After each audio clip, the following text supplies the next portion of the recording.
यांनी गॅजेट जमा करायला सुरुवात केली. हैदराबादचं, सातारा संस्थानचं, कोल्हापूर, औंध, पुणे. कारण हे पूर्वीच्या संस्थानकांनी मराठ्यांच्या नोंदी त्याच्यात कुणबीच्या लावलेल्या. जो शेती कसं तो कुणबी. पूर्वी काळात शब्द होता आपल्या आजोबांचा. शेती करणाऱ्याला कुणबीत म्हणलं जायचं.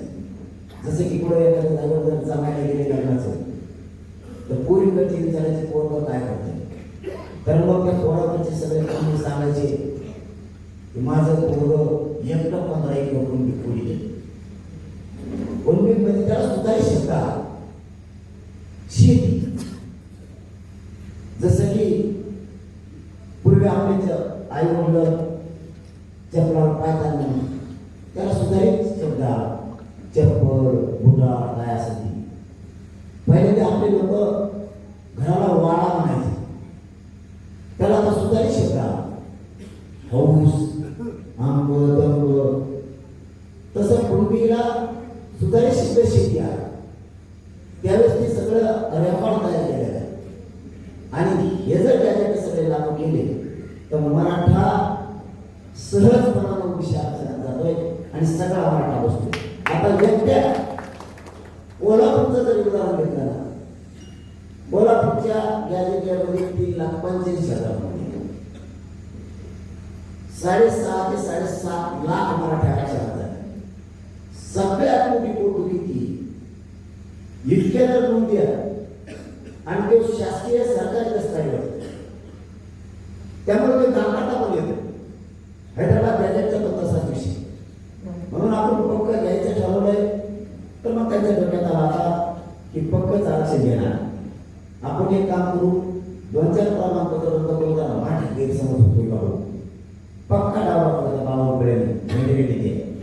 असं कसलं का दिसतंय जाणार कुठं जर कुठं नाही त्याची त्याला माहिती. इकडं काय आमचं कसं जमत जगतच नाही तर जगत दिलं याला प्राणी. त्यांनी 4 प्रमाणपत्र रद्द केले आणि मीडिया करायला मागणी केली. मराठ्यांच्या पोरांना वाटलं पाहिजे कुणबी प्रमाणपत्र नको, हे रद्द व्हायला लागले. 200 वर्षापूर्वीच्या नोंदी कशा होऊ शकते, 150 वर्षापूर्वीच्या नोंदी कशा होऊ शकते. हे कोणतं षडयंत्र आहे? कारण पण काही नाही, पण रद्द करायचा तो भाग टाकला तर ते माझ्या हातात पत्र लागले. बावनकुळ्यांनी रद्द करायचं सांगितलेले, शिरसाटने रद्द करायचं सांगितलेले.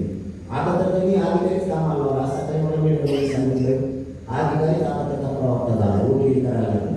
अधिकाऱ्यांना एक टेटस त्यांच्या बुद्धीमध्येचा पूर्ण कस लावून डोळे फोडून त्यांनी अभ्यास केलेला अधिकारी झालेला आहे. त्याची उंची त्यांनी अशी गमून आणल्या पाहिजे की 52 वेळेस सामान तरी पत्र काढावं, त्याची काही चूक नाही. हे असले दलालीचे वकिलीचे काम करण्याचं काम अधिकाऱ्याचं नाही. आणि त्या अधिकाऱ्यांना आधी पण लावू नये. मी जर नकार करतो घरीच पाहिजे. कारण चुकीचं मराठ्यांच्या लेकराच्या अंगात विष काढायचं आणि 52 वेळेस काहीतरी पत्र काढायचं. आता 52 वेळेचं जे जे पत्र आहे तरी पण तुम्ही समाज निर्माण. म्हणून यांचे जाणून बुजून हे मराठ्यांना त्रास द्यायचं काम सुरू आहे. आता शेवटचं आंदोलन करू. 19 मराठ्यांची एक पण मागणी ठेवायची. 19 पासूनची विद्यार्थ्यांची नोंदी असते. एसीबीसीचे 2014चे ESBCचे पोर आहेत. आणखी काय टाकले तसे कुणी निवासी काढले, कुणी उपजिल्हाधिकारी म्हणून त्यावेळेस त्यांच्या निवडी झाल्या. महाविद्यालयामध्ये कुणी अभियंता, कुणी उपाध्यक्ष म्हणून निवड झाले. हजारो पोर अधिकारी झालेल्या असून सुद्धा नियुक्त्या दिल्यामुळे घरी सरळ पडले. आपल्याला हे सगळे मार्ग काढावे. राधानगरी पाटलांचा विषय व्याज पडला. सरकारने ठरवलं मराठ्यांना उद्योगपती करायचे, व्यवसाय करायचे. गाड्या दिल्या, ट्रॅक्टर काय करून दिले ते जिल्ह्याला व्याज पाडता त्याला सगळ्या कोणाच्या गाड्याला फाशी लागली. शिबिर खराब व्हायला लागले कोणाचे. तीही प्रश्न जागेवरती मार्गी काढायचा. साथीच्या योजना ठेवायचा नाही. आपण आता मे मध्ये आंदोलन केलं त्यावेळेस आपण ओबीसीच्या सगळ्या सोयी सुविधा आणि सवलती घेतल्या. नुसत्या सवलतीचा GR काढला, अंमलबजावणीच केली. पोरांकडून जर 100% फीस घेतल्या तर सगळ्या मागे घेणार आणि